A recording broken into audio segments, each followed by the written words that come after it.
கொள்ளையடிக்கிறவங்க ஒன்னா சேர்ந்தா நல்லவன் நாம எங்க கேட்போம்? யோசிப்பாரு. முருகனுக்கு மாநாடு தமிழகத்தினுடைய திமுக அரசு இவங்க எடுப்பாங்க.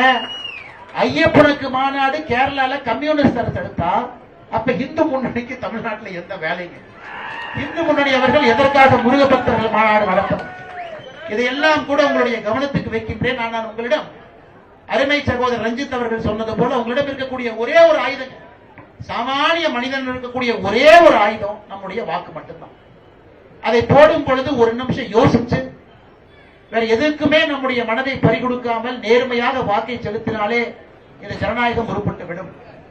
கோவில் நிலங்கள் ஆக்கிரமிப்பு, சொத்துக்கள் கொள்ளை, கோவில் பராமரிப்பு குறித்த வழிகாட்டு நெறிமுறை உள்ளிட்ட நீதிமன்றத்தின் எந்த தீர்ப்புகளையும் அறநிலைத்துறை மதிக்கவே இல்லை.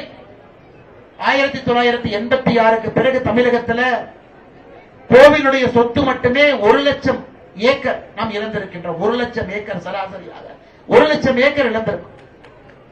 50 ஆண்டுகள் 60 ஆண்டுகள் கோவில் நிலத்தில் இருக்கக்கூடிய வணிக வளாகங்கள் ₹1 வாடகைக்கு 50 ஆண்டுகளாக தமிழ்நாட்டில் எத்தனையோ பேர் இருக்கிறாங்க. அதனால்தான் கோவில் மூலமாக, கோவில் சொத்துக்கள் மூலமாக அறநிலைத்துறைக்கு தமிழகத்தில் வரக்கூடிய மொத்த வருமானமே 300 கோடி தான். 300 கோடி தான். 5,5 லட்சம் ஏக்கர் இருக்குதுங்க. 5,5 லட்சம் ஏக்கர், 46,000 கோவில்.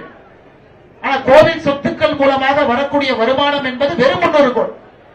அதையெல்லாம் தட்டி கேட்பதற்கான நேரம், அதையெல்லாம் மக்கள் புரிந்து கொண்டு சாமானிய மனிதர்கள் நமக்கும் கோவில் இருக்கக்கூடிய பிரச்சனைக்கு நம்ம வாழ்க்கைக்கு என்ன பிரச்சனை கேட்காம, நீங்கள் இந்துக்களாக இருக்கின்றீர்கள், இந்து தர்மத்தில் நாம் இருக்கின்றோம், நம்முடைய குழந்தைகளும் இந்துக்களாக இருக்க வேண்டும், மிக நன்றாக இந்துக்களாக இருக்க வேண்டும் என்றால் நம்முடைய தலைமுறைகளை இதையெல்லாம் கேட்பது நம்முடைய கடமையாக நீங்கள் கருத வேண்டும்.